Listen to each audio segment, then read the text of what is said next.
ओम गंग गणपतये नमः। Hello friends, welcome to my channel. जय माता दी। इस वीडियो में आज मैं आपके साथ शेयर कर रही हूँ सकट चौथ व्रत पूजा विधि।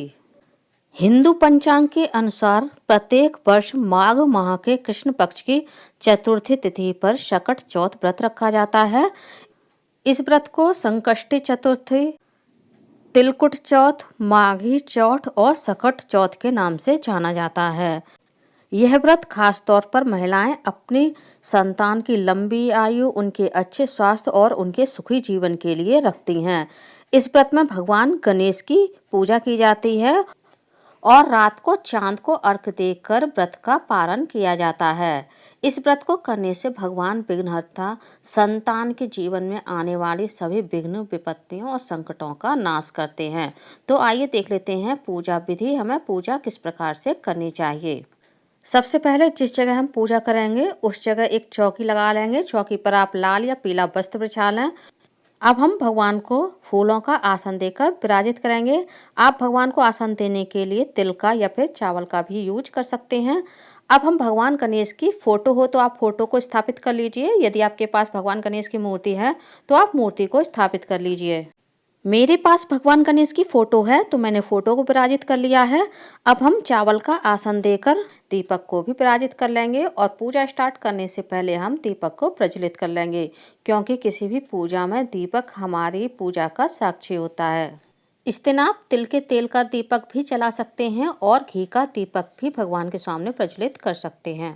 अब हम भगवान को भावपूर्ण स्नान कराएंगे। उसके बाद चंदन से, लाल कुमकुम से तिलक करेंगे और फोटो में जो मूषक राज दिए हैं इनका भी हम पूजन कर देंगे और वेद शास्त्रों का भी हम पूजन कर देंगे।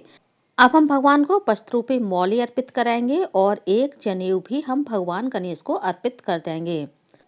अब हम भगवान गणेश को इत्र लगाएंगे और एक सजी हल्दी, सुपारी, दक्षिणा स्वरूप कुछ पैसे अर्पित करेंगे, ताकि हमारी पूजा में कोई कमी रह गई हो तो वह दक्षिणा से पूरी हो जाए। इसके बाद हम भगवान गणेश को उनका प्रिय भोग धूप घास अर्पित करेंगे और भगवान गणेश को लाल पुष्प अति प्रिय होते हैं तो आप लाल पुष्प के रूप में गुड़हल का फूल, गुलाब का फूल अर्पित करें। यदि आपको लाल पुष्प नहीं मिलता है तो आप फिर कोई भी फूल भगवान गणेश को अर्पित कर सकते हैं।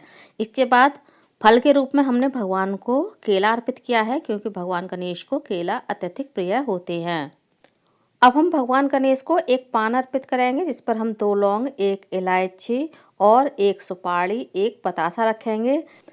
सकट चौथ की यह पूजा आप सुबह के समय भी कर सकते हैं और शाम के समय यानी प्रदोष काल में भी कर सकते हैं। एक जल का कलश हम भगवान के पास भोग के लिए रख देंगे। सकट चौथ की पूजा में तिलकुट का विशेष महत्व होता है तो तिलकुट का भोग भी हम भगवान गणेश को लगा देंगे। इसके अलावा लड्डू का, मोदक का या फिर तिल से बनी हुई किसी भी मिठाई का भोग हम इस पूजा में भगवान गणेश को लगा सकते हैं।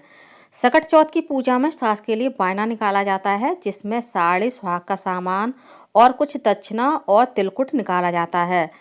तो आप इस सभी सामग्री को भी भगवान के सामने चौकी पर ही रखते हैं।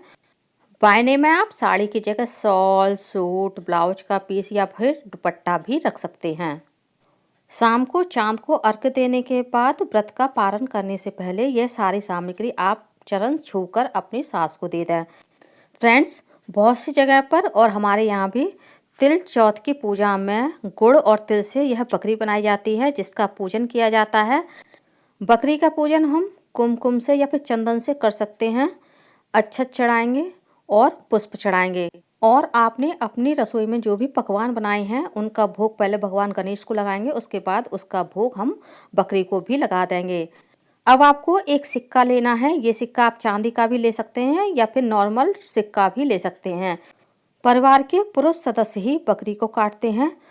अपने परिवार की परंपरा के अनुसार कुछ लोगों के यहाँ घर का बड़ा बेटा ही बकरी काटता है और हमारे यहाँ कोई भी परिवार का पुरुष सदस्य यह बकरी को काट सकता है। क्योंकि हमारे यहाँ स्त्रियाँ बकरी नहीं काटती हैं तो मैंने ये बकरी को काट के नहीं दिखाया है। बकरी को काटने के बाद हम उसके चरण स्पर्श करेंगे और उसे प्रणाम करेंगे।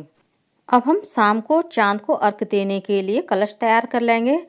चांद को अर्घ्य देने के लिए यदि आपके पास चांदी का कलश है तो आप वो ले लें, वरना आप इस तरह का स्टील का कलश भी ले सकते हैं।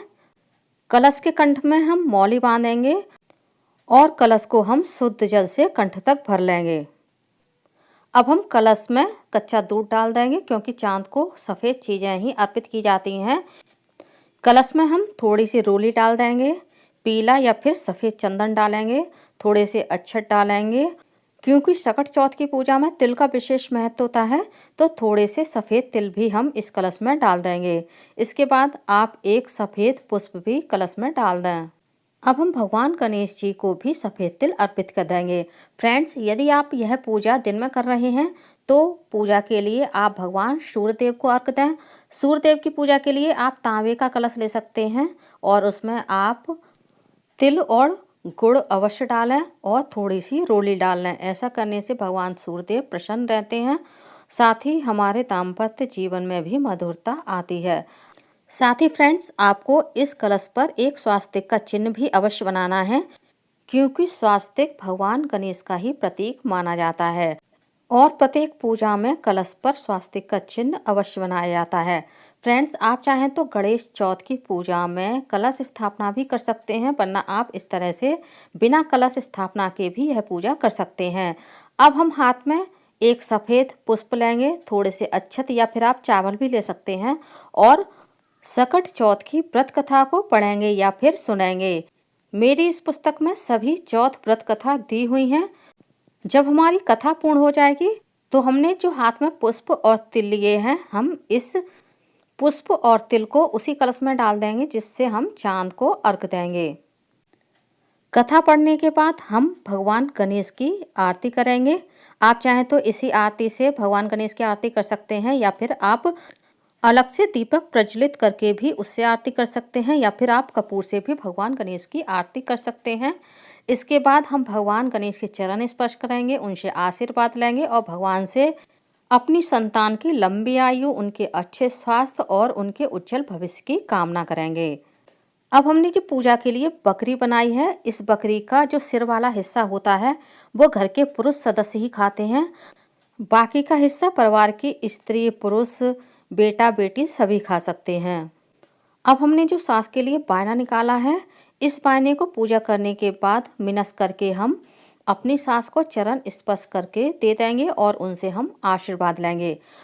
सासू माँ के अलावा आप ये बायना अपनी जेठानी को, ननद को, किसी ब्राह्मणी को या फिर अपने से बड़ी किसी भी महिला को दे सकती हैं। भोग की सारी मिठाइयाँ परिवार के सभी सदस्य मिलकर के खा सकते हैं।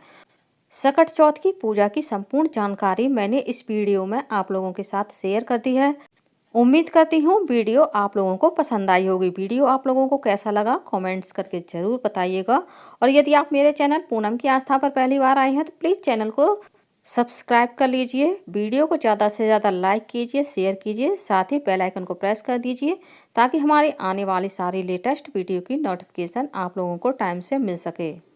कमेंट्स बॉक्स में भगवान गणेश की जय अवश्य लिखिएगा। धन्यवाद फ्रेंड्स। ओम गंग गणपतये नमः। भगवान गणेश की जय। जय माता दी।